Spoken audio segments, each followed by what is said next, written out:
Tell me your story. Tell me your story. How did it all start? Do you remember? Oh, now what happened? How did it start? You're now tuned into the Small Business Origins Podcast. I love an origin story. Each week, we dive into the real stories of entrepreneurs and businesses from across the nation. Who is he and what's his origin story? Who started with just an idea and are now making waves. I told you this was a good idea. This is Small Business Origins. All right, y'all, welcome back to another episode of Small Business Origins. You're tuned in. It's our nationwide search. We're looking for entrepreneurs that have a story to tell. And joining me in the studio here in Tomball, Texas, I've got Teresa and Bryan. They are with the Hutson Group. They're a well-known developer, landlord, but in a good way, not a bad way, kind of people around here. I think there's a couple of names that come to mind when you walk into Tomball and then you look for business space to lease. And y'all's names is one of those that pops up. And then, of course, big partners with the EDC, the Chamber, and all the organizations here. So we've kind of known each other from a distance for a long time. And now we finally get to sit down and I get to learn about y'all. Yeah. And then tell some of those success stories that are coming for the city of Tomball and have happened for y'all and for businesses here. And we can just kind of celebrate that. So welcome to the show. Thank you. Appreciate it. Yeah, I know this is nerve-wracking for people whenever they've never been on a podcast. Y'all told me before the show y'all are low-key type people. You just kind of, stay in your lane, do your job, and pay attention to what it is that you love, and you don't really get in the spotlight a whole lot. So I'm happy that y'all did not chicken out and y'all came to be in the spotlight for just a second. Thank you. All right, well, we always start out with an icebreaker question. So today's icebreaker question, which I'm so excited that it's the one I chose because of everything we started talking about before, is do you have a secret talent, something that you're good at? And then if it's something you can do in studio, feel free to show us. If not, you don't have to, but yeah. I have no secret talent. Oh, give me a break. Come on. You just admitted to at least two other people that you do karaoke. Oh, that's not a talent. I'm terrible at it.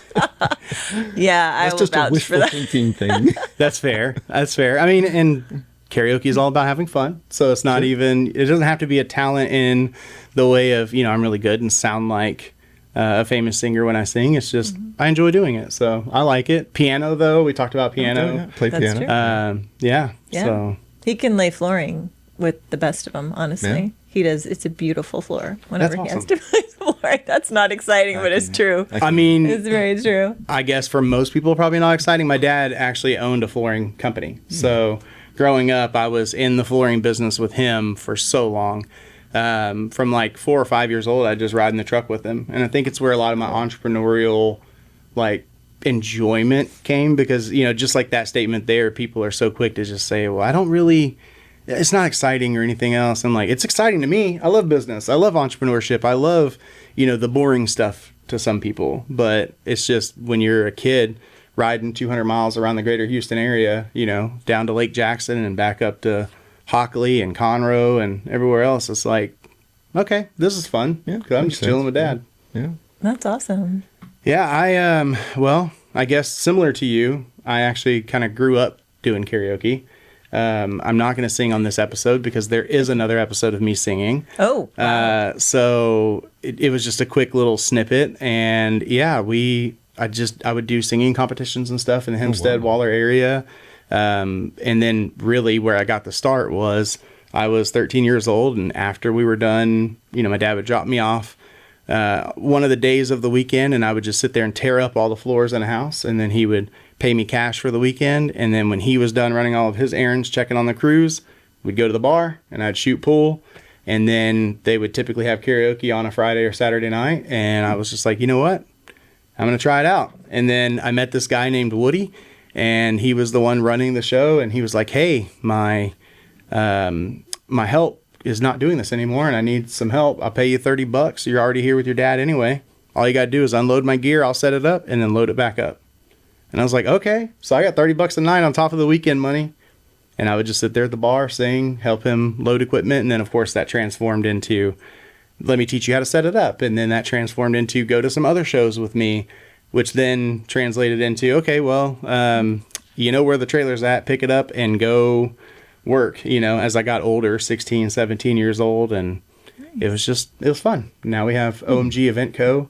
Here out of the same office, and we do DJing, live streaming, karaoke shows, all that kind of stuff. So My goodness. it's a lot of fun. You're a busy guy. Way too busy. I'm trying to narrow that down a little bit. Yeah. Good luck. I'm tired of being that jack of all trades, master of none. I want to focus all my energy into one or two things. I don't think I could ever get it down to just one. Yeah. That's not nearly as much fun. Only one. Yeah, you got to stay busy. Yeah, definitely. And did we hear her talent, or is she trying to We get haven't. away? She's Yeah, she's trying to get away with trying without. Deflecting. Yeah, Just hoping we'll overlook it. I like this. Yes. I do have quite a passion for spreadsheets. Fair. Somebody has to. And I don't know if it's a hidden talent, but I do. Passion I know. and spreadsheets. 2 words. No. I thought I wasn't going to be able to find something that I would say is boring, but I hate spreadsheets. But I do also love to bake. That's really, okay. that I would say yeah, that's a passion. It makes a lot of people happy when you bake them stuff. So Sure does. love that. Yeah, my wife enjoys baking, and I enjoy her baking. So See, there you go. yeah, Makes you happy. baking is always amazing. We've got, every time Half Baked ever comes in for a meeting, she always brings cookies. And then, it's not baking, but Craven Kernels, when he comes in, he brings popcorn, and it's like, we love treats. So, Nice. matter of fact, I think there's some brownies around here that I forgot about until just now that I'm supposed to find. One of our new social media girls, she was like, hey, just to let you know, I brought brownies, but you were at the fire station. Aw. So when you come in, make sure you grab one. And I'm like, Nice. Teresa mentioned baking. I'm going to go grab one of those here in a second. Yeah, So, I'm just realizing we didn't bring him anything. I know. So mean. No. I mean, I don't know what we would have brought you, but good tidings. There we you go. we like everything. We like free stuff. So doesn't matter for us. Yeah, no. But y'all don't have to bring anything. Y'all brought yourselves. And I'm proud of y'all for that because I know that this is outside of your comfort zone. So, Thank you. but we'll stop and take a second. We just want to talk about one of our sponsors of the show. Hey there, entrepreneurs. Are you tired of juggling multiple platforms for your marketing and sales needs? It's time to revolutionize your business operations with Wingman. Wingman's an all-in-one marketing automation software. It's designed by experienced marketers who understand your struggles. It's a game changer. It combines the best tools to streamline your communication, automate your workflows, and grow your business. Capture leads using landing pages, surveys, forms, and more. Nurture them with personalized messages via voicemail, SMS, emails, and even Facebook Messenger. And close deals with built-in tools to collect payments, schedule appointments, and track analytics. Say goodbye to multiple marketing tools and hello to Wingman. It's your unified platform for all business needs. You can enhance your online presence, manage your reputation effectively, and cultivate leads effortlessly. So are you ready to take your business to new heights? Visit trustyourwingman.com today and let Wingman be your co-pilot to success. I read the featuring band. All right, but the real reason we're here, Teresa, Bryan, we want to talk about y'all. You don't like being in the spotlight? Now I want to put you in the spotlight even more. And just feel free to share anything about how you grew up, where you grew up, and what really led you down that path of entrepreneurship. And then we'll start discussing some stuff after that as far as what y'all are doing now here in Tomball. But, just as I ask everybody on the show, where did you come from and what is your origin story? Yeah, I can start. Sure. If you'll interrupt and fill in where I miss stuff. I'm color commentary. As we usually do. So, I've known him his whole life, my whole life. We grew up in Houston, actually. And we were in Houston, I would say, because of our father, who's a physician, and he was working in Houston. But they grew up, our parents, in a small town. And so they wanted us to have that small town feel and not be city kids. So about 50 years ago, Yeah, around 74. they found a little tiny farmhouse in the Tomball area. And then they put us in the car every single weekend, and it was a longer drive back then. Oh, yeah. And we'd come up and, play with the minnows and get in the grass and get dirty and have a blast. And so Tomball just became part of our family. And then over time, really, I would say it's our dad who has the interest in real estate as kind of a fun hobby.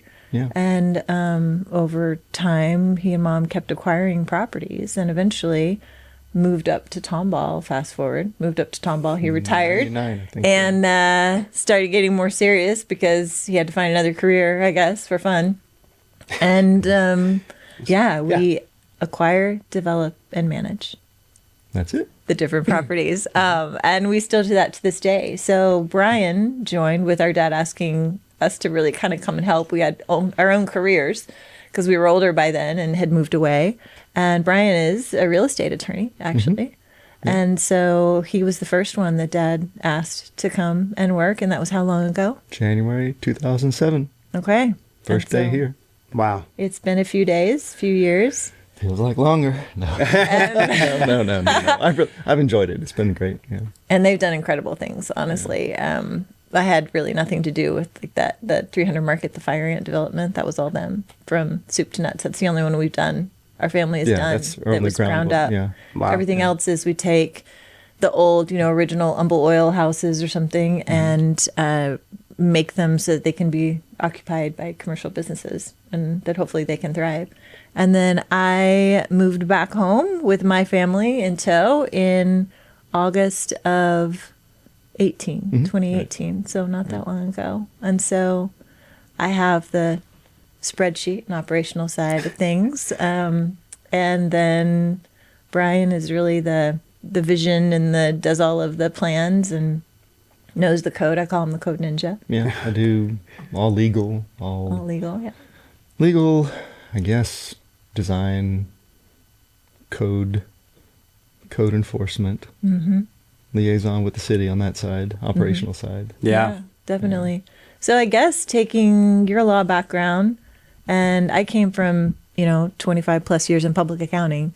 And so bringing that side of it and incorporating that into that entrepreneurial spirit that you're talking about, really, folding into what Dad had Yeah. in his vision, and is still very active with us, very active. Very active. That's awesome. At 85? 85. I was gonna ask, Oh, yeah. 85 and a half. Yeah. Wow. Yeah. And just still right off in the middle of it. Oh, the thick of it. Yes. So what was Definitely. his specialty, right? Because I see you come from the law side, which we will dive into that because I know that so many people don't understand the legalities that go behind not just the development and renting to people or leasing to businesses, but then also the municipal side of it, where there's so many other regulations.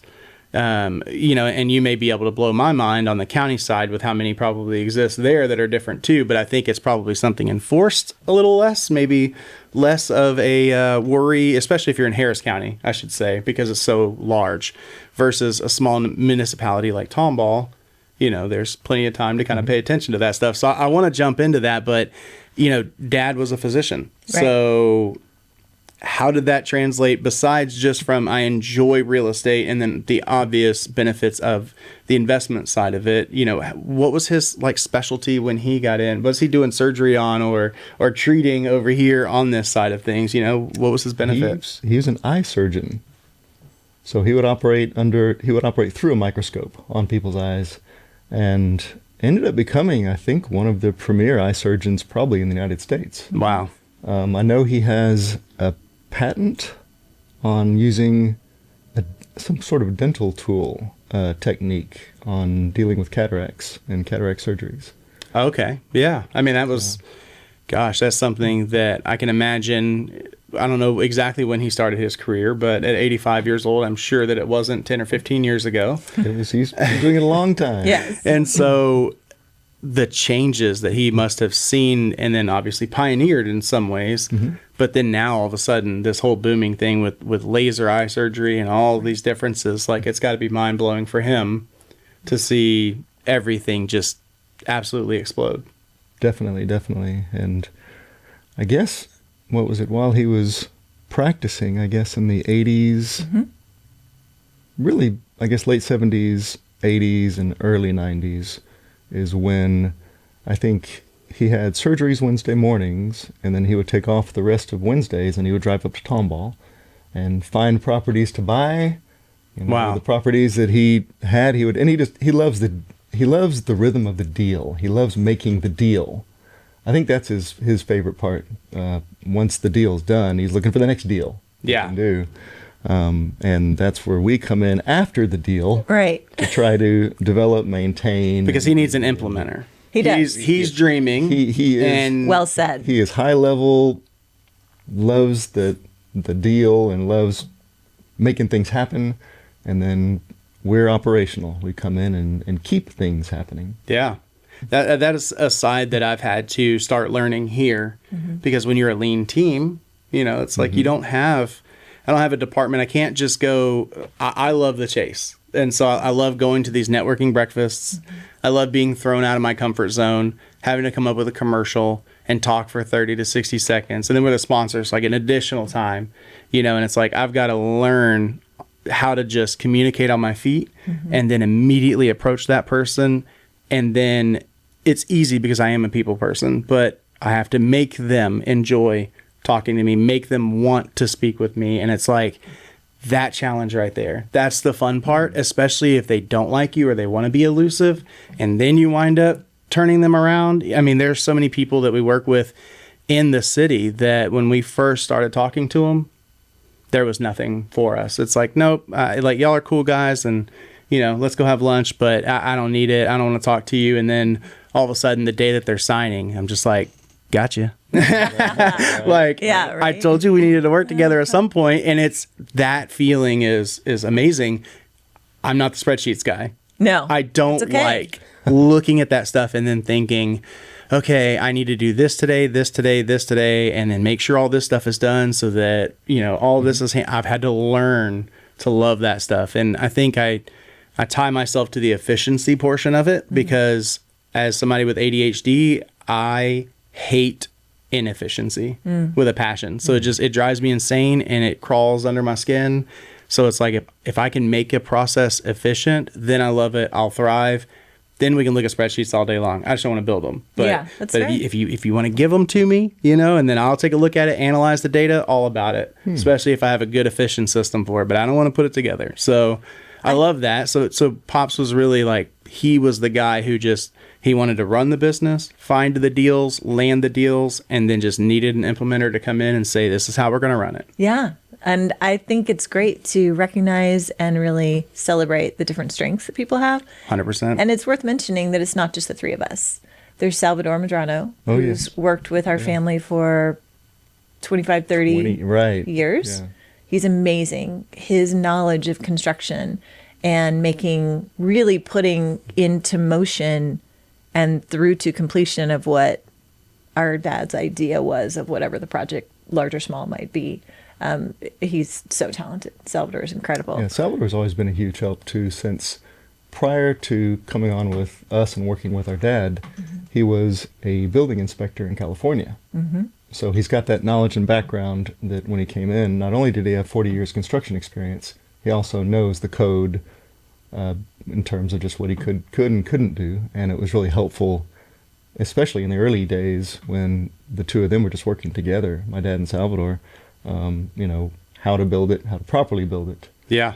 So Yeah. I don't think people realize how important it is too. I mean, I think there's probably some people out there who are aware of the codes at a base level. Maybe they're kind of new to the business side of things and they're probably irritated, agitated, and they hear, oh, he's an attorney in this, so he knows how to fight the system and everything else. And I think, guessing here, that of course you know how to utilize the system to the best of your ability to be advantageous, but I'm quite positive that you also understand the importance of some of those codes too. Very much. I think any of us can look at any set of codes and find some nuances that we're like, this is just really outdated or not necessary in today's times, versus I can tell you from the firefighting perspective that the city of Tomball specifically is one of the safer cities because of the fact that we do have such a robust code system and then a department that's there to kind of, mind that and make sure that everything is happening the way it's supposed to. Because without it, you do have fatality fires. That's how the fire service as a whole was born in the Northeast. Without it, you do have accidents, injuries, or at the very least, you're losing your property that you developed or your property that you invested in. And then that entrepreneur is losing their business, which could be their whole livelihood. So I think it's a delicate balance there. And I respect what you do. And then, of course, also just, anything we can do to get over on the man sometimes, even though I work for the man, it always feels good. It's nice to know that you've kind of got that firepower. So is that, I'm guessing with Salvador, then he was obviously in a little longer than before y'all came in. Yes. He was there. 99, or maybe even before around that, actually 96. Yeah, around 96. Yeah. Yeah, so he's such a family man too. And he's another brother. I mean, without I was going to a doubt. ask, was he? Is he another brother or like that uncle or? No, he's a brother. Yeah, He's brother, absolutely. definitely a brother, Yeah, That's awesome. It's incredible. I mean, we're so blessed, honestly, to have him and have had his support initially, but then him to fold into our family for all these years. It's incredible. Yeah, I know how Texas is, obviously being born and raised myself as well, where it's just, I've got cousins that I call aunt and uncle, and I've got friends that are like a brother to me or like a sister to me that I'm going to protect them to the day I die. They'll protect me the same and their family. Yeah. It's one of those, like, it doesn't matter. We don't need blood. You've been here long enough. And I don't want to forget another incredibly important Britton Tyson. He has been on and off working with us for probably 20 years or so, but dedicated for since almost 2003. 10 years. Yeah. And then fully dedicated almost 10 years. Yes.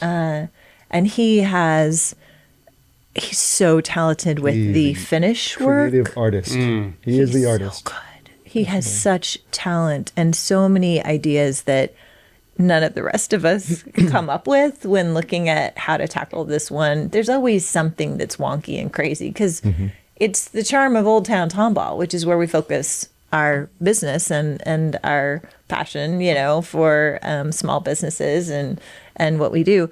And so there's always something weird that you find as you start to get in there and work on a property. So you have to be creative in the solution. And so Britton, I don't know, he comes through every time. He is. He is that he's great. creative.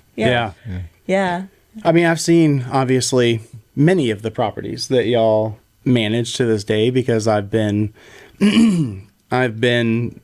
somebody who is a consumer for some of these people, obviously. Growing up in the city of Tomball, because in Waller, we didn't have anything in the 90s and early 2000s. It was a very, still is rural, but it was extremely rural back then. Like, I had a corner store that was from Hockley that was 5 to 10 minutes away. They had VHS tapes that you could rent, and then normal convenience store stuff. You could get some of the grocery store stuff, the essentials only, for like double the price.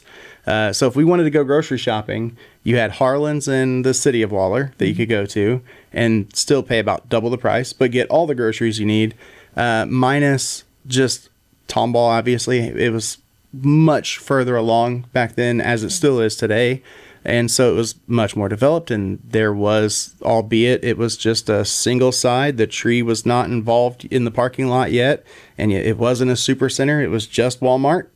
And then we had Kroger at Four Corners, the old location, and Eckerd's right next to it. So it was like everything we need. And of course, you had to go to either Gloria's Pharmacy or the Atrium Pharmacy, because my grandmother and my mother had to go get their medicine, and it was just every errand was run here. I feel like I've grown up in Tomball, but now I've actually had my children grow up in Tomball for the past 16 years. So this is truly a home to me as well, as a transplant-ish, and I've been in all of these businesses. I've eaten in the restaurants that you guys have in your spaces. I've gone to shop at these places, and it really is always a delight to see how creative these things can be. So I'm sure that he has probably played a part in something I've appreciated before, but I love what you were talking about on that creative side, where you just never know where a building started in Tomball, because we do have such a rich history of that. Like when you say, humble houses, and people probably don't understand where that comes from. They don't understand that so many citizens had free gas forever, and that you had, all these different little nuances from the boom that happened in this town, and how these companies made a lot of money off of it, gave back to the citizens that were here at the time. And then now we get left with those really cool remnants. Like, not even something I thought about until you mentioned it. And I'm like, oh my gosh, I would love to see the condition of some of these houses and the weird stuff that you find. Because, I don't know how many people know that the welding shop over here used to be a fire station. and was hand built by the firefighters, Tomball Fire Department, the volunteers at the time, and like all these different little things. So I love that. And I guess what would be some of y'all's favorites that you've worked on, where it was just something that you got that was like dilapidated? You were probably trying to tell Dad that we should just demolish it, and then instead there was a creative vision, or maybe you were on the other side. I don't know. It would be the Brodigan barns. Yes, hands down. Yeah, hands yeah. down. Which was really, And the favorite building would be the one the empty glass is in. yes. Yep. That was an old, just run down tractor barn, Okay. and had a dirt floor full of just junk everywhere. And I think to buy that one, G.W. Brodigan, way back in the 40s, he died without a will. Mm-hmm. And so we had to get 19 or 29 signatures to track down all the heirs after that in order to buy the barns right there, all those three barns right there. And Dad pursued that. He did. For years. He did. It was so Yeah. important to him to make something special that would continue to honor the Brodigan family. And That's right. you did. Yeah. Y'all did. Yeah, I wasn't here then, but it's incredible Yeah, it what you was- did. What did y'all do to those barns? Oh, those, well, you name it, we did too. We took out the second floor in what's now called Everbellies. There used to be a second floor in that one, and kept all of that wood and turned around, recut it, repurposed it, and put it back in. I think back into the empty glass barn, which is where the tractor barn was.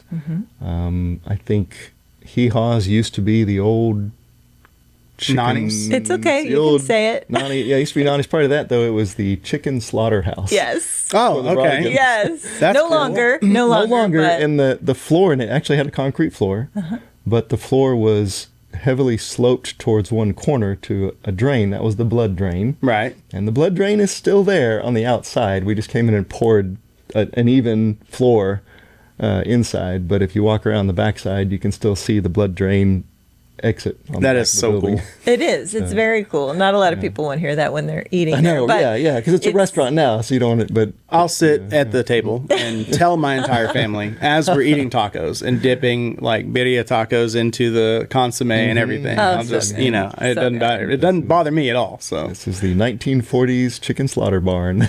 yeah. And what was it originally where y'all removed the walls and it's now the patio area? No, that was it was a meat curing, she's referring to just outside the empty glass, Right. there's a patio that you can sit under that's covered. Yep. That used to be a meat curing or smoking type, I guess, building. And they would hang their meats in there, they would salt cure them, they would smoke them. And so when we started working on that after we took the walls off, even then you could sit inside there and you could almost smell that smoke in the wood still. Oh, I'm sure. And the flooring in that, the brick pavers are original from 1940. We haven't touched them. Those are still the original pavers in that building. So probably the pavers that were used to like conduct and radiate that heat Yes.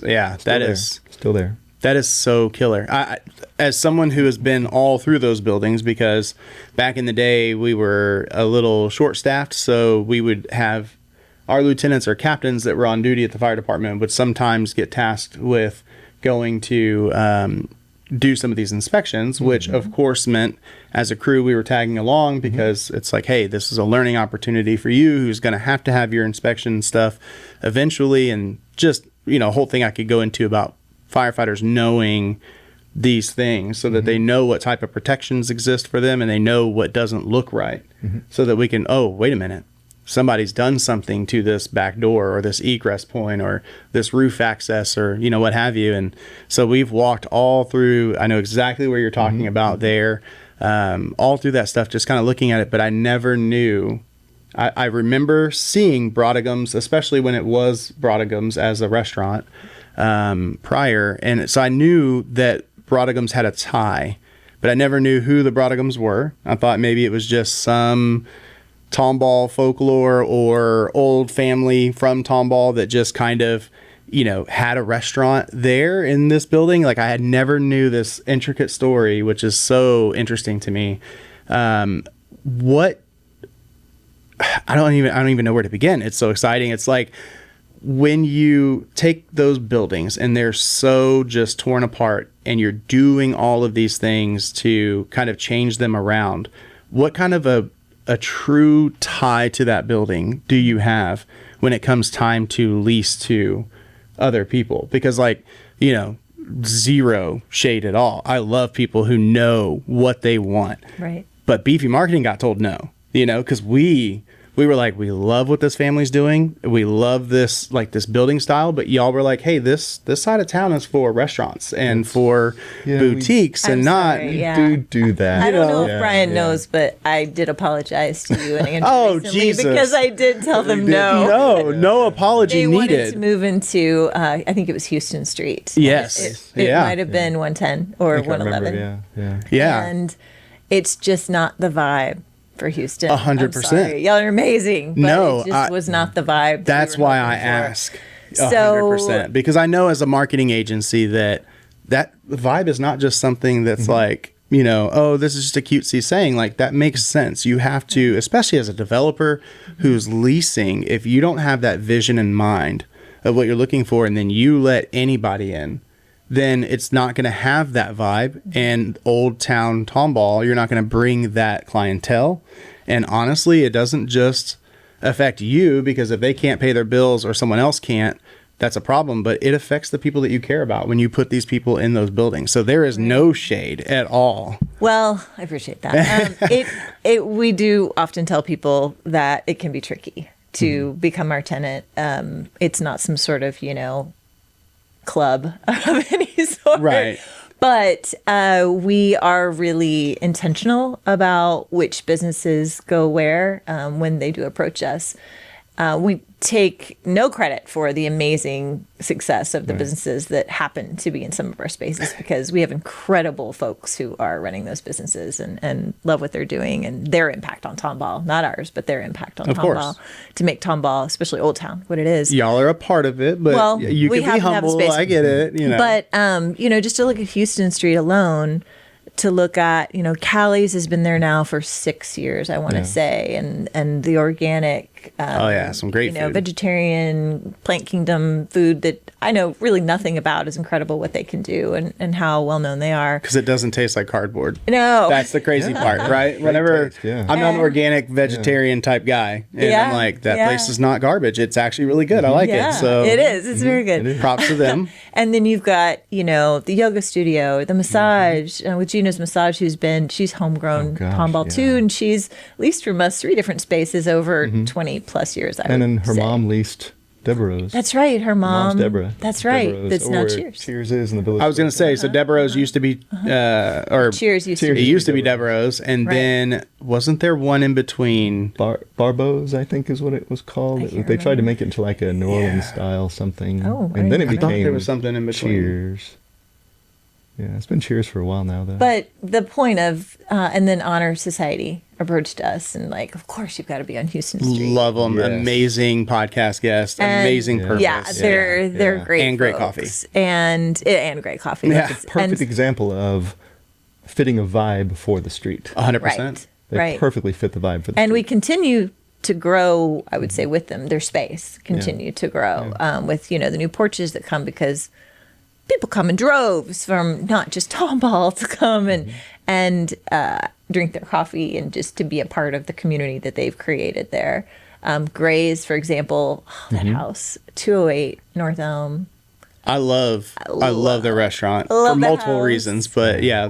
For a lot of reasons I love. That was the first project that I really got to play with our team and be a part of and be up on Gotcha. that roof and, you know, nail gun things. And it was so fun. It was so great. But they are so talented. I mean, Doug and Tasha know what they're doing. And for them to start their first business, that's what it is. It's almost every tenant that we have. When they came and opened their business in one of our spaces, it was their very first brick and mortar. That's awesome. And to be there and watch them and see them grow and thrive and lift up the rest of Tomball, you know, is just incredible. It's like Tejas. Tejas Came from the farmer's market. from the farmers. Callie's came from farmers market. Yeah. Tejas from farmers market. Thirsty Bee Meadery farmers market. Farmers market. I mean, Oh, we could just man. keep going on. It's incredible. But tell him about the building, the space that Tejas is actually in. Oh, I the love barbecue? the history of it all. The haunted, The the history, haunted yeah. building The that he's haunted in. building's Well- been a few TV shows, yeah. Yes. Yep, and that's where I got my first 5 minutes of fame, was being interviewed by Trending Fear, the TV show that was doing the hauntings at that building. And then they misspelled my name. I was good. Byron. I think I was Byron Huston. Oh. And I always wondered. and so yeah, my IMDb, if I have one, is probably misspelled. Did they blur your face? No, I was there. I was And his voice. in the show. I became the developer working for Scott, I think. Yeah, I was on Street Outlaws when they filmed in Waller, which they call their Houston episode. Of course. Which it was. I had connections in Waller, and my cousin and I were able to locate a road for them, and then I coordinated fire and EMS standby, Nice. police standby, the whole nine, and so I was so excited because my 5 minutes of fame repeated every episode when you see me slamming the back doors of one of my ambulances I was managing at the time, because we had a racer wreck, and so just coming from a wedding in boots and a cowboy hat, true style, done at 11 or midnight to come and watch this filming until 5 o'clock, 6 o'clock in the morning. I'm standing there on the starting line like I've done for years, watching these no prep drag races on a street. And one of them flips at like 120 miles an hour several times. And so ran down there to make sure my crew didn't need anything. I'm a paramedic in Texas as well. And so then the camera crew is, of course, right there. And the medics were so concerned. They did their job so well, which most medics in Texas do. And they were like, hey, HIPAA, like, I understand he's on a TV show. I need these people the hell out of my ambulance, blah, blah, blah. And I said, hey, brother, are you good with this release of information to the world, anything that they're going to capture back here? And he was like, I'm fine with it. And I said, hey, you got your HIPAA. Don't worry about it. Let's go. Let the cameras do their thing. And then you just see me like 2 seconds, slam the doors, blurred face. No credits. So you are far more famous than I am. Yeah, they did show my face. Yeah. I'm glad to have you on my Piddly show today. But the building. Tell me about Yes, the the building. building. The The building history is of. the oldest standing residence in the city of Tomball, built by C.F. Hoffman and his wife Ellie. I think Ellie or I Elsie. think that's right. And built in 1907. And the Hoffman family back then. Right. This was when it was Peck, Texas, prior to being Tomball, and they owned, the general store, which is where Burlap is now, Melissa Burlap Mercantile. That's the Burlap original Ranch Hoffman General worked out. Store. And then he also owned Charlie's Saloon, which is where Whistle Stop Express is now. I love Whistle Stop. And I'm getting hungry. He also he was the original owner of Klein Funeral Home. Okay. It was a Hoffman funeral home. And he also owned the first private bank in what was then Peck and then became Tomball. And so the Hoffman family was definitely they were probably one of the original founders of Tomball. And in that particular house, when we were remodeling it, it's a fantastic house. Like, it's great bones. And when we were taking the paneling off the wall from the 70s that had been put up and things like that, we found on the wood slats that make up the wall, Hoffman and his wife had used something to carve their names into the wall. And so we found it, cut it out, and preserved it. And so it's on the wall now, hanging up inside of Tejas. Wow. So I'm going to have to look for it. I've been in Tejas many times. when you walk in the front door, there's another doorway straight ahead. Yep. If you look above it, that's where they keep it. Okay. It's hard to Yeah. see. You have to kind of look at it at an angle because it's just etched in. It's not colored in or anything like that. It's just like they used a nail in wood and just carved in the wood using a nail. That is so cool. So, not all of the structures that we have good bones. True. There are some that it's a struggle. Yeah. I mean, those It is. barns, probably from a risk perspective, just could have mowed those down and Definitely. built brand new buildings. But why? Why would you do that when it's the history of Tomball and it means so much to the family that created it? And I mean, they had quite a business. Broughtingham General Store, right? yes, I mean, they did it all. And it's right And- there nestled in the depot. Right. And it is a So special. central gathering place, not just for our city, but for tourists to our city. Right. And I'm with you 100%. I think that a developer can easily get a terrible name for themselves. And it's not on purpose, and it's not always out of malice or maliciousness either. You know, sometimes, like you said, from that legal perspective, it's like, dude, I'm going to spend how many hundreds of thousands of dollars, and then I'm going to risk how much for what am I going to get? And it's, you know, just when you can do it, what you get is that preserved history. I will never go to Every Belly's or Hee Haw's or Empty Glass or Tejas the same anymore, because it's like knowing this history of these buildings that you preserved. And I truly mean kudos to y'all for that. I think it's so important. It's like now I get to enjoy it more because I'm going to look for these little pieces of history so that next time I see y'all at a chamber event or something, I can be like, hey, I saw this over at this place. Is that something that y'all like? Is that something they did, or I'm gonna have a cool conversation with the owner of the business? You know, And that's the thing too, is that I believe that almost every tenant that's in one of those special buildings, because not all of them have the same historic, impact, but many of them do, and a lot of the people that end up being tenants of ours, when they look at the property, they do ask, "What's the history of this space?" And like Scott and Michelle and Greg over at Tejas, I believe that they respect and honor the history of the space that they're in, and they have built their business in the same that we do. And so that's what makes it even more special. Yeah, and their building, a lot of times, becomes part of their branding. That's right. Oh, 100%. Yeah. Yeah. Without it, it's the character of who the people are that work there and who the business is as well. Right. I don't subscribe to this whole like businesses aren't people. They're not. I get that. A business itself, but it's people that own it. It's people that run it. And I think that it's the reason we do this podcast is because there's arguments back and forth. And again, as somebody who overthinks everything, I can argue both sides of it. Probably should have gone to law school. It just wasn't smart enough. But I can argue both sides of the people buy from people. Because I understand if you're the expert, you have the solution, you can be a giant a-hole and people are going to buy from you because they need that solution. No one else offers it. I get that argument.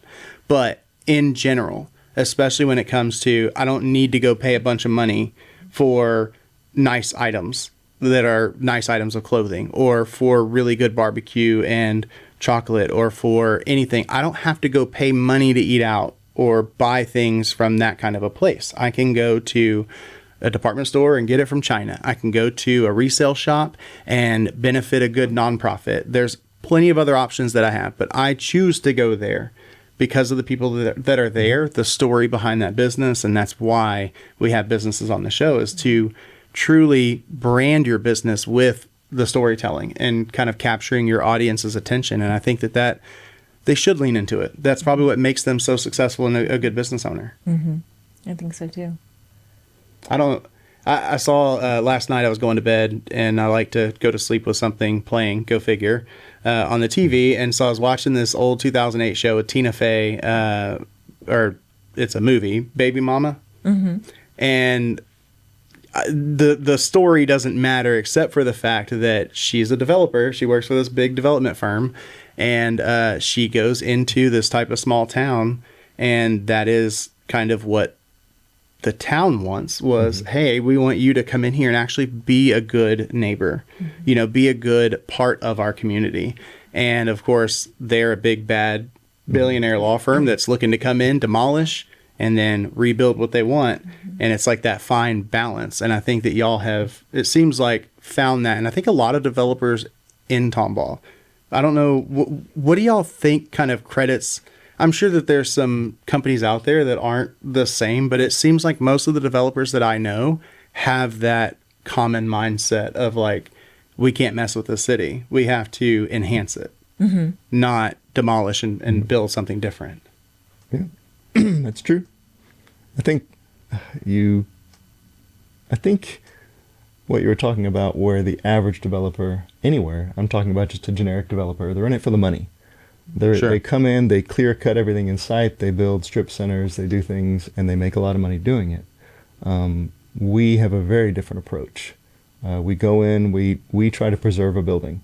We'll research the history of that building, find out who lived there, who built it. Salvador owns a building in town that was actually owned by the Lovett family, La Lovetts. Oh, yeah. And so these types of things are what we do, and it does cost a lot more to plan and build out these older buildings, but it's worth it because the building itself has that character that we maintain and can keep for the businesses that come in. And these are mom and pop businesses that may be putting their life savings into their dream. And so we love the ability to be able to come in and take these old houses, preserve them, turn them commercial, and provide that place for these mom and pop businesses to build their dream. Yeah. And we stay very close to them. I mean, we manage the leases. We do. Talk to them about if they want to keep it to 1 year, if they want a multi-year, how are they feeling about it? If they're, that was a tough year, then we pull back or whatever it is. I mean, we're there as much as we can as a resource for them because it's so fun to watch. I think we've only had to tear down 3, counting one of yours that was recently, those damaged from the hurricane. Yeah. But I think we've only, in all of our years, had to demolish 2 buildings that were just so far gone. When we got a hold of them, termite damage or structural damage that was so severe that the 307 West Main building, where just unsafe. The interior, they were just unsafe. The interior beams were hanging so low, and the roof was caving in that we just couldn't save it. And the city said, please. The city did. Yes, they said, please tear this down. With this. And, either remodel it or... it was built in 1935. We really don't want to. But it had 4 floors and several rooms before we even touched it. Yeah, so, it was. Yeah, it was sad to see that go. It was. And it's the one that had the flag on the front. The Texas flag building? That Britain actually did. Yeah, Britain he did the used Texas wood flag that Main he Street. stained, and it was on Main Street. It was a pink building, a little tiny thing. I bet you once I see a picture, I'm going to be like, I know exactly what you're talking about. It was on the cover 2 years ago. It was on the cover of the Chamber magazine. Yeah. Yeah, it's really, and that was really the year beautiful. that we had to tear it down. That is, I know. It got torn down the same year that it was on the magazine. Of course. So it was memorialized. It's good. It's good. Yeah. Memorialized, or it's like just trying to give you bad publicity, like boom, check it out. Oh, it's no longer there. The Hudson store down. No, I mean those are the exact types of things that I was bringing up. There's times that, like you said, it's beyond repair. But if you could take 3 old tractor buildings and chicken slaughterhouses and other things and turn that into something as beautiful as, truly, I think that main barn where Everybelly's is at, that is my personal favorite out of the 3. And I love Empty Glass, very unique feeling, really cool place. And then obviously Hee Haw's, just the history of what we know of that building after you had already kind of redeveloped it or rethought what everything was going to be. I miss that old soda fountain and Nani's, ice cream over at Nani's. And not that I mind Hee Haw's being there because I love a good taco and a good margarita. But, it's just one of those things where it's like, I think my connection to that building with Everybelly's is just all of the wood and just the unique look and then how open it is. I'm like, it honestly could have also done as a really unique, wedding or meeting space, not a big extravagant 250 people wedding, I guess, unless you do indoor and outdoor and have all 3 structures. But it's like, there's so many ideas that you could just kind of do with that one structure. And I just remember peeking into the windows whenever everything was kind of closed up. And I think it was right before Brodigham's opened. And I was just kind of peeking in there thinking what is this going to be? I'm so excited to see somebody's doing something with this and it's, truly starting to move around. This is really cool because it's just right there at the depot. What's challenging for us is when we find we find lots of strange things in these old buildings when we first get them, like those barns. And I think so if you go into any of those buildings and even Fire Ant or Market Street Cafe, you'll see in the restrooms, the bathrooms, that they're all a series of old doors used for the partitions, just decorative. All those doors came from the Broadingham Barns. That's came cool. from actually the building you're talking about, the Everbelly's building. There were so many wooden doors, vintage wooden doors in there that we were like, we admit a lot of these. We need to figure out what to do with them. And that's when it was actually our father decided that, hey, let's just use them as partitions, and all the the restrooms in all of our developments. And so now when you walk into Brodigim's restroom, you'll see doors as partitions. And actually one of them is, which building is our old front door from our house? It's in the ladies, it's In the ADA Houston. bathroom in the ladies' side of Fire Ant. That is the original door from the house that we grew up in. Yes, in that is Houston. the front door to the house the we grew front up door. in. That It's is so very cool. bizarre to go in there Yeah. most Fridays when we go over there. Yeah. And to use a ladies' room and see our front door. Right.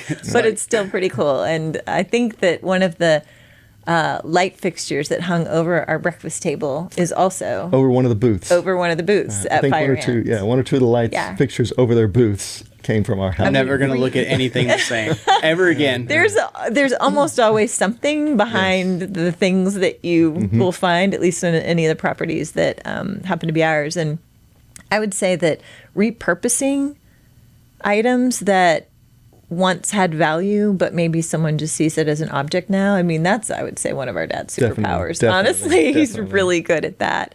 And preserving trees and landscaping, vegetation, so important to him and to us.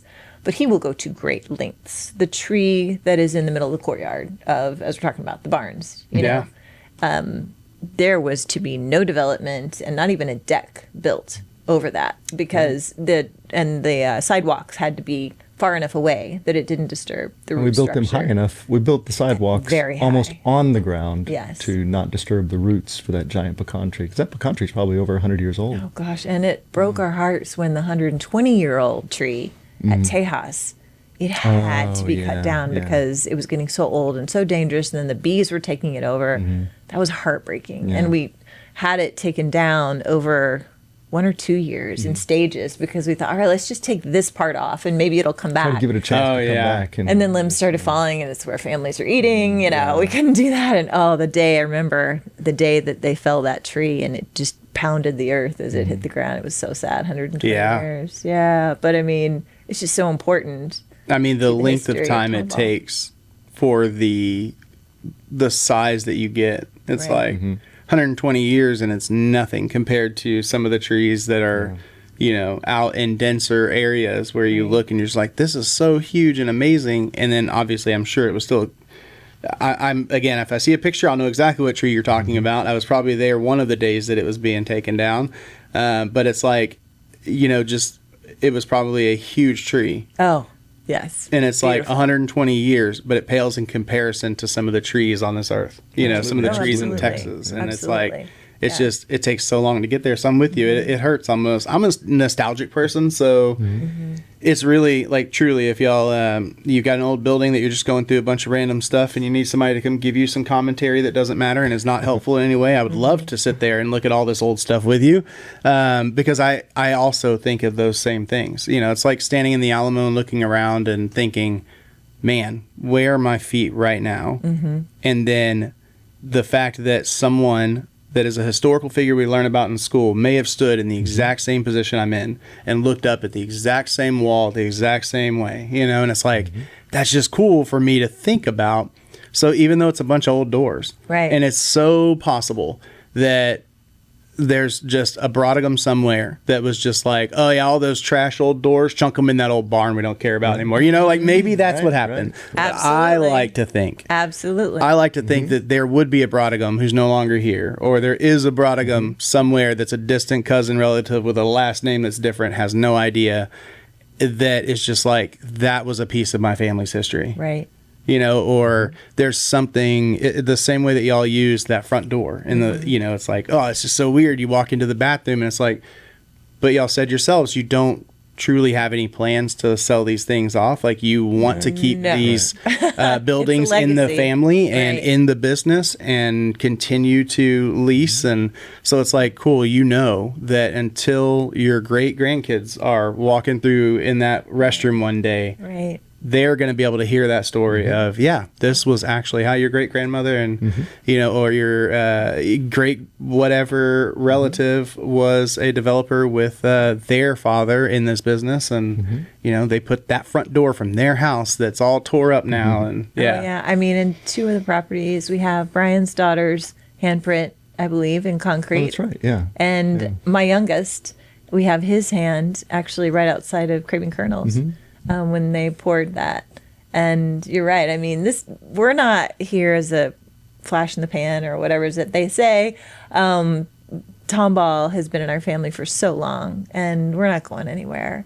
And so this is a legacy that we plan on continuing with our kids and their kids one day. Absolutely. Yeah. Yeah. It's such a rich history in this town that it's cool to be a part of that. It's cool to have a name that you've made such a splash that you are known in the community. You know, you may not have been as long of a legacy as like your dad, you know, who obviously was probably, I would assume, a little more well-known just because he was the face of the business and the one out there making those deals. But now y'all have stepped up, and I think that people know your names even if they don't know you.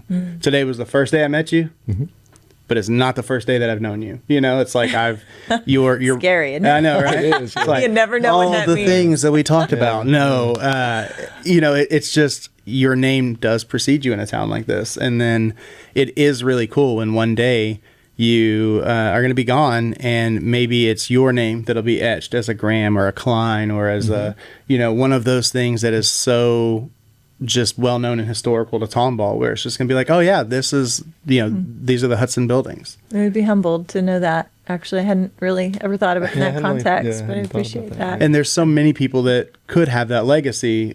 We'll have to see in, you know, 20, 30, 40 years, I'm sure. But so many of our community, it feels like, is stepping up to be that kind of leader. So it's really cool. I love it. is.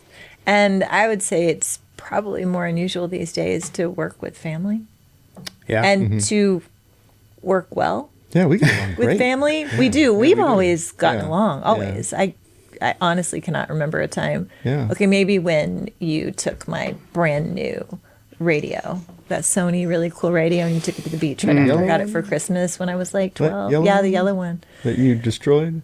Yes, later on. I ran over it with the tractor, but that was many years later. I'll be the judge, and I'll That hear the was arguments. Literally the only time where I was like, I can't I believe think we did so, that. yeah. Our whole lives, we've always gotten along really well. So that's Yeah. a gift to be able to. I didn't think that we'd be working together as grown people. Yeah, and working together, we have our areas where we very complementary. Like we don't really compete for anything. No. We just work well together and have each other's backs. There are some things that neither of us want to do. True. We try to find someone else to do, but we end up doing it. And we, rock, paper, scissors. I feel that. I feel that. But yeah, I'd say that's a gift. That's the thing that surprises me every day. And to drive into work for my, 2-mile commute that I have to work, I'm still just shocked that as a grown person that I'm back in Tomball and get to work with family and also drive into Old Town every day and work with the properties is cool. I don't know. It's just one of those surreal moments that I have quite a lot lately. It's crazy to me to think about, what you said in the very beginning, that we were successful. We had careers. We were doing our thing. Oh, yeah. And then we left and came home. And I mean, it's not crazy to think of as far as like, I would love to have that opportunity at some point. And I think my wife and I are probably going to be close to that. We may be knocking on your door one day looking to rent and have, I say, her first brick and mortar, because she's really, really successful right now in-house. And I'm like, imagine if, which $5,000 every month is a great income to make off of, making soap and body care products, but it is not enough to go pay rent, Right. So Right, yeah. we're going to continue building it. And I think that pretty soon it's that story that I tell her. I'm like, just imagine if you had the space and then you could have things in stock and you could sell it and you could make it a whole vibe. Like, this is not just a soap shop. Come in and sit down. Let me give you your supplies so you can make your own soap. Let's do these kids teaching moments. And she wanted to do it with a bakery, and she was actually very successful with her sourdough and everything else, but not scalable. You can make 150 to 200 sourdoughs and sell them all out at the farmer's market and walk away with about $700 for the week, and that's 3 days of 4 to 6 hours minimum of work. And so it's like, just not scalable. But with this whole soap thing, she's enjoying it. And I think that is kind of maybe a dream, an American dream that we forgot about was being able to walk away from your Monday through Friday 8 to 5 and, walk away from clocking in for someone else and then do it on your own. And I think that it is so exciting because again, my dad owned his company. And then even though my parents were divorced, after the divorce kind of settled, they were able to reconnect and then co-parent. And my mom worked for my dad in his business, and my grandmother owned stat printing company way back in the day in Waller, and printing was huge in the 80s and 90s. So they had every contract for every school district, SO, PD, and everything else. And my grandmother and grandfather worked together. Now, she was still a realtor and he was still a chief deputy of the sheriff's office, but it's just, I've seen this repeat and repeat and repeat in my life. And so now my wife working for a city, me working for a city, and then working with my high school buddy here. And so that's pretty cool. I get to, hang out with someone that's like a brother to me, but it's like, that's the dream. Yeah. And I think that y'all are so lucky to be able to live that. And then also, I can't say lucky to be so successful because obviously it took a lot of blood, sweat, and tears from your dad, from Salvador, from y'all, from Britain. I was going to say Britain, and I was like, "There's no way that's right." Yeah, yes, no, you Britain. got it. Yeah. I'm so bad with names. I'm glad I got 3 out of the 4. But it's like all of these people that contributed are truly, and then they become family. Yeah. 35 years, that's family, like you said. So I just love it. I think it's great. Now I know all of these things are extremely cheap and affordable. It doesn't take any money at all for y'all to develop this stuff. It's expensive. Not at all. It's expensive. And of course, the money also comes from the prior successes. The more successful you are, the bigger you can develop and the better you can do. But I know, especially since we are discussing EDC success stories, Economic Development Corporation. Obviously, it's not like they came in and made y'all a success. That was something that was there long before the amazing team that's over there started. But they help y'all keep that success in some way. And not just y'all, but the people leasing from you too. So I'd be remiss if I didn't mention them. And I just want to ask you kind of what role all of these things play. Because I don't think a lot of businesses understand how crucial it is to go talk to those ladies. We adore and are honestly in awe of the resource that EDC plays for Tomball. And people don't realize that other communities just simply don't have. Communities neighboring ours have, maybe $100 that they can share among the businesses. And it is phenomenal what those ladies, since they're all ladies, all women over there, how and what they do to impact our community. And us. We have partnered with them for our own projects. A great example, Houston Street that we were talking about. They have helped us with the ability to be able to put those sidewalks down because we're kind of strange about making sure any sidewalk that goes down that we put in has to have brick on either side to make sure that it feels homey and welcoming and it's worthy of being in Old Town Tomball. And so we were the ones to do, and those street lamps that are everywhere on our properties, at least, it's important to us to make that so walkable. The walkway that takes you from Commerce to Houston Street that cuts right through the block. Those type of walkways, sidewalks, the EDC helped us to be able to make that happen because that adds up. And that's not something that is required. I mean, the sidewalks are required by code for the city, but not those walkways and not to put the brick, none of that. They've been amazing. And every new tenant that we sign, and even our existing tenants, I try to remind them from time to time.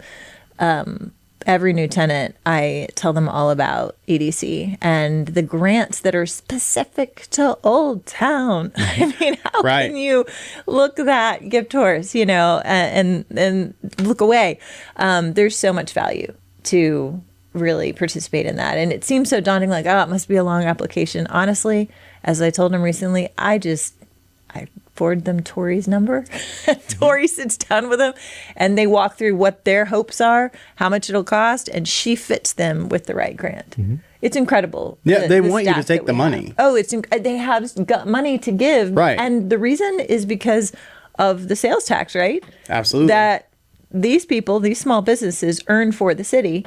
And then it's invested back into EDC to then give to them and other small businesses and other people. I mean, great projects that they 100%. contribute. There's So it's so great. much that goes into. I mean, and then there's a Made in Tomball program the EDC's been working on Yes. for these places that are building or manufacturing things in Tomball. That is another thing that pays back. With beefy marketing. Visit Tomball. That is something Right. where we want to give back. This podcast, we want to give back. Like it's Bruce Hill, the guys from the chamber will tell you all day long. You have to be a good person, build a relationship, then the money follows. Oh, yeah. Because absolutely. I may be able to walk into y'all's office and sweet talk y'all and sell y'all into something, but it's a whole lot easier if I get to know you. I'm a benefit to you, and then you're a benefit to me, and we help each other. And then all of a sudden it's like, well, this is a no-brainer. Oh, you needed something for marketing? Call John because he's my friend. And I see him every day, and he makes a difference for me. I make a difference for him. Like, that's how you're supposed to do business. So Absolutely. I love that the EDC is there to supplement all of that, and not just supplement because those can fall short. The EDC has those grants that everything from that small mom and pop shop that would think, well, why should I walk in and ask for money? I'm just a little old shop. Right. To, oh yeah, we're going to manufacture solar panels. Macy's is going to come in with a distribution warehouse, and it's Right. like they get money too. So I guess that's my next question is, y'all have been successful, and obviously you like to save money where you can. So it's nice to get those grants and qualify for help for the things that you're doing for the city, because that's the big thing, right? I think a lot of people would be they're not accurate or right in my mind, but I think that they would be along the right path, and I understand why they would ask, well, why would we give money to such a large organization that's building such a huge sprawling complex at 99 and 249, Tomball Tollway? Or why would we give money to these companies that make millions and millions a year? And it's like, well, because of the tax money they're going to pour back in, Right. Because of the jobs they're going to create for Tomball citizens right here, because of the people they're going to bring into the city that work, live elsewhere, but work in the city and now eat in our restaurants and Yes. do these things. There's a greater benefit. But from your perspective, why is it important for a developer like you to get those grants? What kind of a difference does it make besides the bottom line of saving a buck? What difference does it really make for y'all? It's a partnership. It's a partnership with, any money or effort, energies that we are putting into our own property, but that's a part of Tomball. It's met with the same energy and importance from not only Tomball Economic Development Corporation, but also the city of Tomball, the chamber, Tomball Chamber. It's a partnership all the way around. I am floored that other communities don't have those same relationships, but I mean, we're not an equal partner to those, but we're a small player. But it's such an honor to be met and have a seat at the table for conversations that are appropriate for us, whether it's Old Town, and to be valued by them and have EDC help us out when it's something we don't have to do, but it could add value to the community. It's just really nice. Yeah. One example, I guess, could be city sidewalks. We, like on Houston Street, we're not required to put in sidewalks because of the nature of the development that we did over there, but we knew that it would be important. And of course, we have to do it to city specs and all that kind of stuff. But that's sunk money for us. We don't lease out the sidewalks to anyone. Yeah. We don't get income off those sidewalks. Right. And they're very expensive to put in because of the city's requirements. You have to be safe and all those types of things. So that's where EDC comes in, and they take a little bit of the load off of us when we're doing infrastructure for the city, the sidewalks, the walkways, landscaping, the lighting, things like that.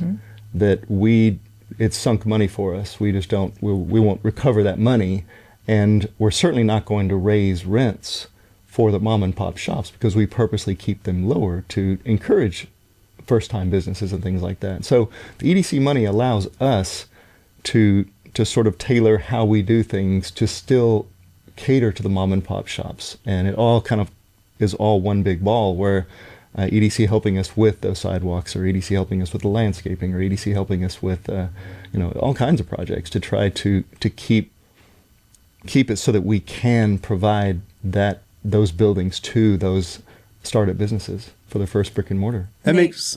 Go ahead. I Sorry. would say they even helped us with the demolition of a couple of the buildings that you were just referencing that were hard to watch being torn down, but they were unsafe, and we had no other option. And so they helped us relieve some of the financial burden of that tear down, because we are then going to be putting money into developing that same property one day when we figure out the right thing to put there, or what we think is the right thing. And so it matters. It makes a difference. It's basically the way I kind of see it, and correct me if I'm wrong, but it's almost like someone's going to pay the bill. And instead of just saying, okay, developer, you just foot the bill. You're developing, you're profiting, just foot the bill. It says, well, that's fine, but this is capitalism. This is the real world. So that means that the developer, because like you said, I followed code and I've met everything that I'm supposed to do.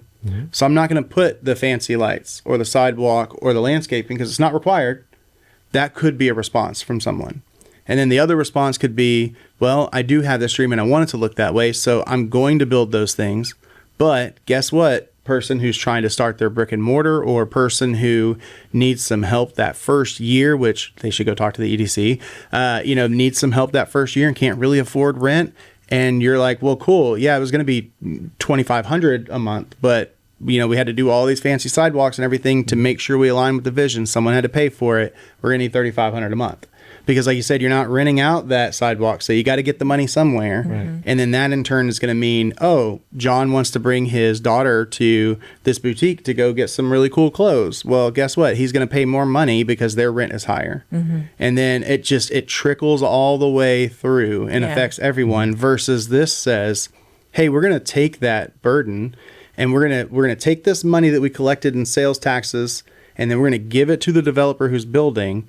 And then it's like, well, that's not fair. It's like, well, yeah, but now it makes it nicer and saves money for the person renting, which saves money for the consumer. And then when the consumer does spend money and they're more inclined because it's a cooler space to visit, and they're going to spend more money because they can afford to buy more because it's lower cost, because the person doesn't have to pay so much in rent, now you generate more taxes. Absolutely. And it's just one of those magical mathematician little things where in the back of a spreadsheet somewhere, there's a little algorithm that somebody can run that will show you, hey, based on this scenario, it's like, yeah, we paid $50,000 for this grant, but then it probably generated another 100, 150, 200 in revenue back to the EDC in the next 50 years or however many years to pay it back. And it's like, it's mind-blowing how, like Inception, you just can go in and in and in. But the whole point of the matter is, it's like when you're a citizen like I am, a taxpayer, and you have a vote, and your vote matters, which,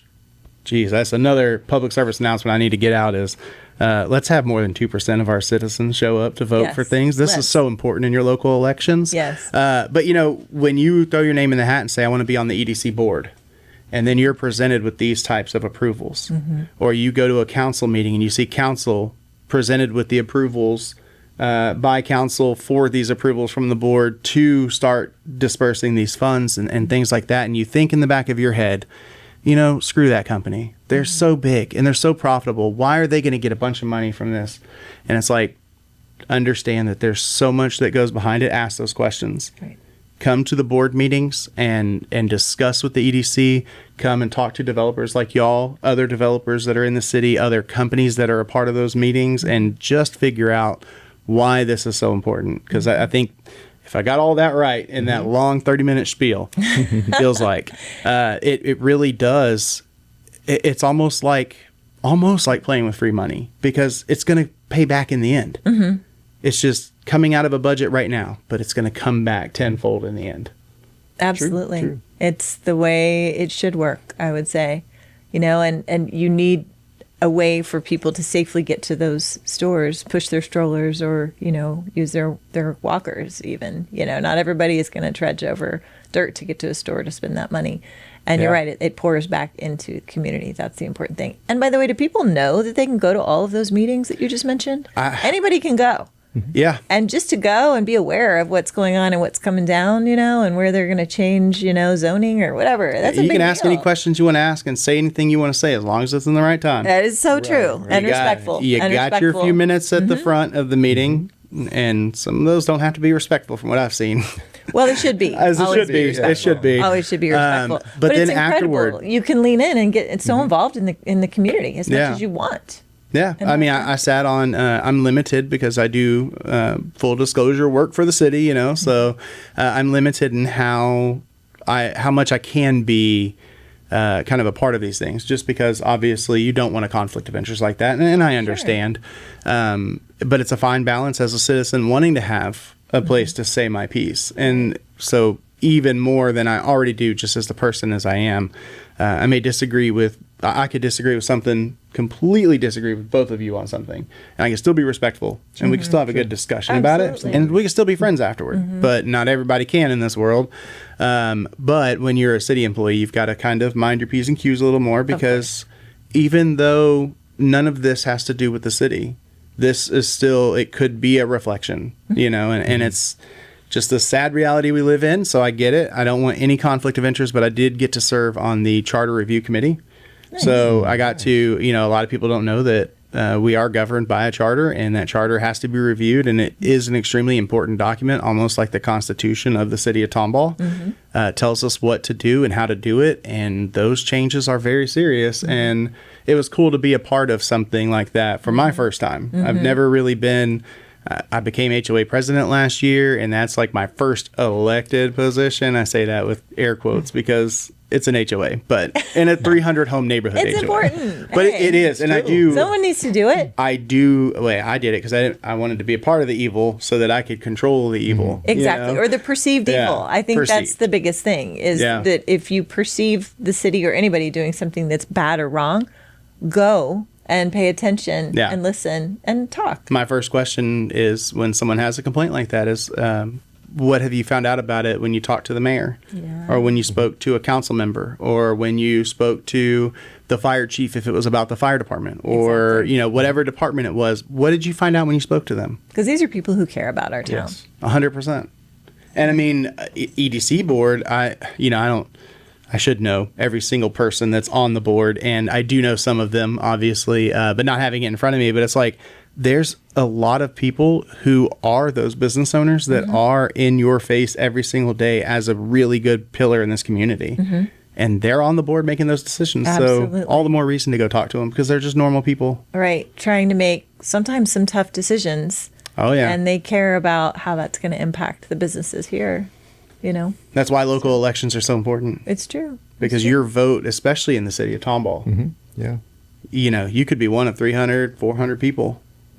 Your voice matters. And Our little PSA. I know. Love it. Little PSA, but I think y'all are a big part of that. Here, And, every vote matters. actually counts. I guess, y'all said, you're going to struggle to get things out of me, and we're more than 60 minutes, we're 70, 80 minutes into recording. And so I guess, let me jump to the part now, since we have found out so much about y'all, where, as someone who will potentially eventually be in the position to want to lease space, but just your clientele in general, someone who is, I just met one today at the Chamber Breakfast. She's got a Wing Snob is the name of the restaurant.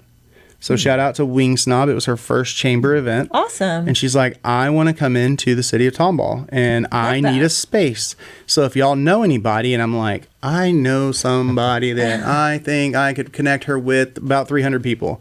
And the very first thing that I always say is, I was like, hey, here's my card. I want to connect you to the EDC if you haven't spoken to them. Perfect. Because, dear God, they will act as a realtor almost. Like, they're not. They will. They are not, but they will act like that way and put you in contact. Hey, the Hudsons actually have a really nice place over here. We get those that you calls. should go look into. Yes, we do. Yeah, I mean, it's always, they wrote us out a list of places to go look at. I tried to get us an Uberito here when my cousin opened up an Uberito in Huntsville, and all these different places you can just reach out and they will find you somewhere. So if I'm not I don't want to say not smart enough, but if I didn't listen to John and I did not go to the EDC and I did not get them to give me some places, how do I get connected with y'all? And what type of person are you looking for? Do you have anything open in 2025? Anything slated to open anytime soon? And just how do I find out if I'm a good fit to come to y'all and give y'all money and get that space, if I fit the vibe? Yeah, I mean, it's going to be different every time. Yeah. I wish I could say, from a small business looking to move to Tomball, I wish I could say that we have lots of opportunity to move in and lots of spaces available. I'm happy to say from our perspective and from the businesses that we do lease to that we have really very little inventory available to people because our tenants are so incredible and they work so hard. We do have some space right now, and we put our little sign up in the window, and we don't have time to update our website. So looking at the number on the sign, that my brother and I share that number so that we can get to them as quickly as possible. That's really kind of, and just asking around. If you know Old Town, then you're going to see space available when it is available, with us at least. And depending upon which street, which space, whether it's 700 or 2,200 square feet, and whether it can be food service or retail, because these are old structures, most of them, 98% of them are original to Tomball. So, you know, maybe that clay sewer line has been changed out and maybe it hasn't. On that house that was ordered out of a Sears catalog. Yeah, and exactly. Put together. Exactly. I've been to a few of those. Lived in one. So, I mean, honestly, we're a member of the chamber. We are a part of the farmers market. It's not hard to find us. Yeah. And If generally, you just Google. people find us through word of mouth. Yeah. They'll go to a business and ask that business, how do you like it here? How do you like having your business here? And then, okay, who do I talk to if I want to bring my own business? And they'll usually give them our number. Right. Yeah. Yeah. Yeah, that's exactly it. It's just word of mouth because it's a small town and we're proud of that. We have realtors that call, and sadly, they're the last one. They're the last ones we call back. Yeah, true. We do call them back because it's the right thing to do. But the first thing that we say to them is, I just want to let you know, we don't pay the realtor fee for referrals because we have so many people that call and we work so closely with our tenants when they do become tenants that we just don't have the room to have a realtor involved. And fair. only one has hung up on me. And that was sad. That was a sign. I felt sad for them, but that was okay. That is okay that we don't. That's a sign. But almost every one of the others says, well, they're a friend of mine anyway. And so I wasn't going to act as a realtor. They just think that when you lead forward with I'm a realtor representing someone, that somehow that gets them in faster. And they don't know that with us it doesn't. Or they will say, I just met this family or these people, but I absolutely will give them your number. They're amazing. And here's their information. And here's what they do, because they don't want to get in the way. It's just such a special place we have here in Tomball. Yeah. And so, yeah, it's a good place. No, I love it. I'm glad that, we're just going to have to build a waiting list and we're going to have to build some automations and we'll just, e-blast everybody. Because the thing is, like you said, and we discussed this whenever you walk through the door, like, sure, new website, we can help with that. But it's so hard to sell marketing services to someone who is that successful. I mean, you put a sign up and I've seen it. Now it's a yellow building off of Main, just outside. That is y'all's, right? That's ours. Yeah. Florist. It was empty for what, a month, maybe? It was maybe a week and a half before it was signed. Yeah. And you know why? It's because, first of all, it was unoccupied for quite some time, maybe 8 years ago. Right. And then fast forward, not the current tenant, but the prior tenant was Evangeline Bridal. Yep.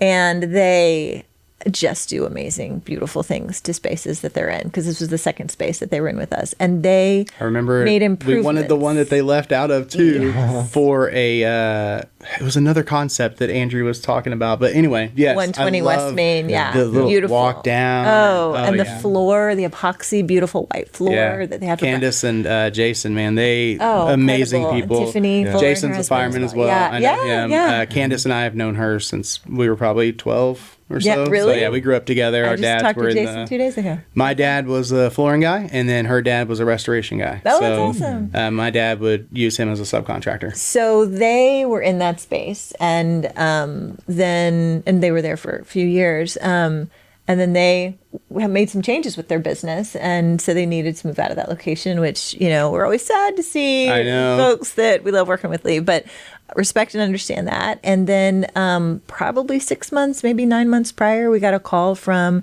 a couple that her passion and her joy is being a florist. And she used to do that work for a florist, I think in LA. And they were here and they've settled here.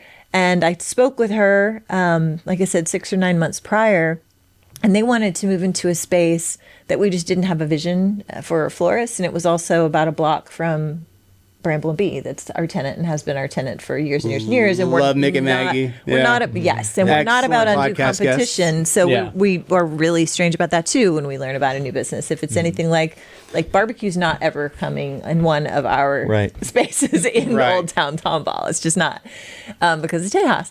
And so, but they were such lovely people when I spoke to them a long time ago. And then when we heard from that tenant that they were moving out, Evangeline Bridal, the first thing I thought of was these sweet people. So I called them knowing they probably already had a space and had been in it thriving for 6 months, but they hadn't.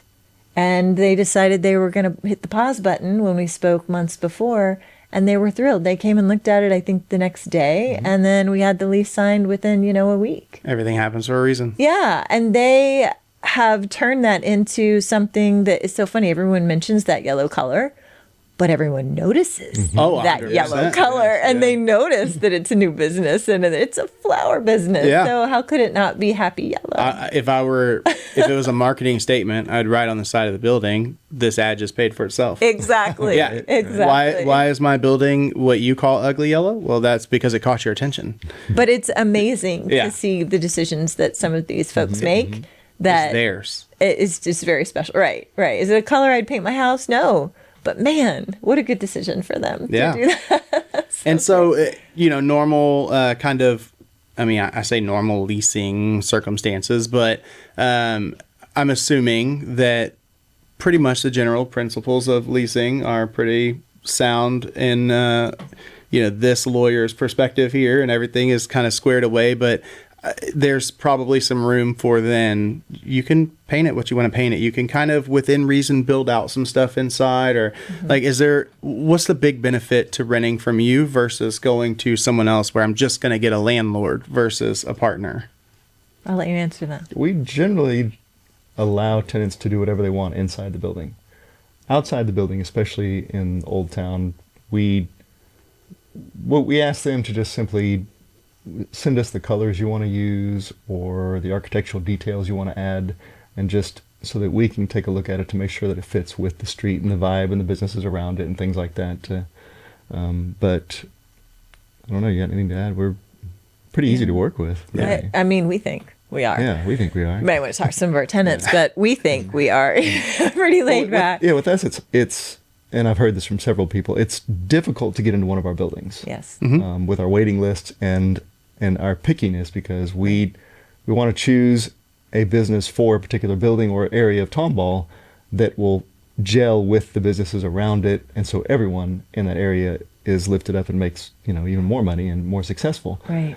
So it's difficult to get into one of our buildings, but at the same time, once you're in, we will do everything possible to keep you. Yeah. And that's why our turnover is so low. We are fiercely, protective of our tenants once they are tenants. And there have been some new tenants that had to stop selling a line of product, whatever it was, because someone else already had it. And we're not doing that. We're not going to police what you're selling, but we're not going to start you off already causing that undue competition. Well, like you mentioned with a few someone minutes ago, that we will not lease to another barbecue place. Right. Great point. We have loyalty to Tejas, Right. loyalty to Fire Ant, loyalty to all of our tenants. And we try, like I said, it's tough to get in, but once you're in, we have loyalty and we'll do whatever we can to protect you and not just move in the same business next door to you. Right. And affect your ability to feed your family.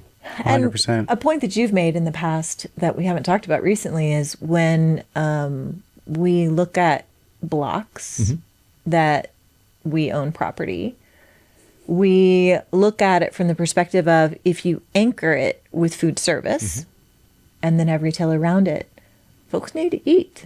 Yeah. And when they go to eat, they may shop. as they walk on those sidewalks, Or that if they take you came from to one the shop, next. they may smell that barbecue and be like, "Oh my god!" Or that popcorn poppin' Oh, or yeah, something, that right? place. I mean, so that Yeah. it's very intentional where food service is located and where the retail is located and which retail is near other retail. We are not interested in any of our spaces any more offices going in. So again, Yeah. sorry to be for marketing, but or an event center on Main Street, we wouldn't do that. The foot traffic. Right. From Old Town, if you're driving down Main Street of any old town that you're passing Oh, through, yeah. if you don't know that town and you see a bunch of offices that people are not, or they're by appointment only, we don't play in that space because it's too important. Maybe off of Main Street, a couple streets we would consider, and do have some that have been tenants and they're great tenants Sure. for a while. But, these days, no, if you don't have the foot traffic and you're not open when the hustle and bustle is happening, then it's just not a fit for Yeah. what we're trying to do. And that might be something that is a little unique to us, and that maybe your average landlord or average property owner that has several buildings in a small town might just lease out to whoever and not worry about it. They just want the income from the buildings when they're leased. We tend to look at entire blocks or 2-block areas and from a holistic picture and go, okay, we have this food service here, this food service here, it's bringing in families here. What can we fill in here that would be successful and still cater to those families? And so we plan from a little bit higher perspective, a little bit larger perspective, more of a holistic approach to the blocks. And each block has its own vibe. The Houston Street block has its own. Yeah. Market Street. Well, here's the Street. thing. I mean, we all know that Old Town Tomball, first of all, it's not growing as far as land availability, so there are a few things that are left. And I'm like, if that ever gets demolished, it needs to be turned into a parking lot before another building. We need some parking down there. City's working on that. Yeah. EDC's working on that. EDC's working on that. City, yeah. The alleyways that are going in are creating Right. some really cool stuff. Right. It's all being worked on. But I don't say it to say all that anyway. I say it to say there's not a whole lot of opportunity to have a whole lot of new things and rethink. We would never be able to develop without demolishing a lot of old buildings. Right. It's not like we'd be able to develop over the next 20, 30 years into skyscrapers in Old Town Tomball. That place is solidified. Unless y'all sold everything, bulldozed everything, and built them, that's the only way. You can't just, oh, you know what? There's plenty of space right here. Let's build a skyscraper or do something different. What you own, especially as much as you've amassed as a group in the amount of years that you've been here, you have the ability to locally control what is going to go in where to a degree. Like you said, obviously there's some times where there's maybe a point where you're like, you know what, not my favorite, they're second or third choice, but let's put them in there, but to a degree you have a chance to control that, and the city really can't, as a government organization, step in and say, no, we're not going to have a popcorn shop there. Right. That's true. That's true. Y'all That's a good are point. able to see the creative vision and the plan of the city, the strategic vision as well, and then play a role in that. And I think that it is important. It's like I said, beyond just, I don't want vibe to be taken as a cutesy little term. It's like, we don't have the space to make Old Town Tomball into more than what we have right now. So it is so important that you have that planning and that vision, because it's like zoning for a city. If you don't have that vision, then who knows what's going to wind up happening. I mean, honestly, there's probably a good amount of selfishness involved in this as I start to think it through, because way back 12 years ago, when did MC Glass open? It's been 12? 14? 2012, 2011, 2012. Okay. Wow. A long So time. that was before I came back home to work with them. And Brian put up a banner that said for lease, wine bar preferred. wine bar preferred. Okay. And we just and thankfully, Dana is there still. Yeah. Same wine bar owner. Yeah. She loves what she does, and she does an incredible job and is growing. Yeah. And then I think, kind of more recently, man, I always thought we needed a spice company because I love to cook. Oh, yeah. And then in comes this amazing little family, and Merchants and Spice Company is right there at 210 West Main. I love pies, And when Victory Pie Company man, called, because they had closed their restaurant in Magnolia 2-3 years ago now, and they were looking for a new location in a new town, it's like, I am on that. And that is Victory First Responder Associated. They Nate, are. I know him from They're way back in the incredible. day as well. And their son they give just discounts to joined- first responders. Their son Sam just joined Houston Fire. That's awesome. I Yeah. know. So Incredible. it's like that is Incredible. a place Yeah. that you have to go try. I have not actually eaten in the restaurant yet. I ate at my desk because we were so busy. Andrew was like, "Hey, the Visit Tomball team's running over there real quick. Do you want anything?" And I was like, "Yep, give me a breakfast pot pie." And I ate it, and I was like, even eating it 20 minutes after it was made, that was amazing. So the hand pies. Have you had the strawberry hand pie? It's I like have not. a homemade Dessert pie? Pop-Tart. Oh my gosh. It's ridiculous. Okay. Yeah, I went over there and the sweet gal that I think her name is Emily. I think it's Emily that makes them or made them recently. She told Sheila, Blue is the tenant, Sheila and Nate. And Sheila texted me and said, I don't know why. She just asked me to text you, but she asked me to text you and tell you that the hand pies are coming out of the oven later today. Went over and bought 4. Yes. I think I ate all 3 out of the 4. Yes. Let my teenage son have one. But I mean, they're just good people and Yeah. they make amazing things. So No, they're awesome. so there's and- probably some selfishness to the types of businesses at this point. They're not all antique like they used to be back in That's the true. day. Yeah, we're trying to diversify and bring something unique and interesting Yeah, businesses. in. I mean, have a family legacy that's been in the city and been a benefit for as long as y'all have, and then you can be a little selfish. I guess. But it's such a good. It really is selfless again because it's just what you're doing for like their story, Nate and Sheila. Like it is. When you listen, I've not had them on the podcast yet. I need to. Oh, you should. But just listening to the storytelling that they're doing with their marketing and branding and like why they're doing what they're doing and how important it is to and them. how they do what they do. Yeah. It's like, It's incredible. that is amazing that they have that opportunity. Yeah. And I'm just praying that their doors are like lined up out the door like Tejas. Oh, and they're in Tomball.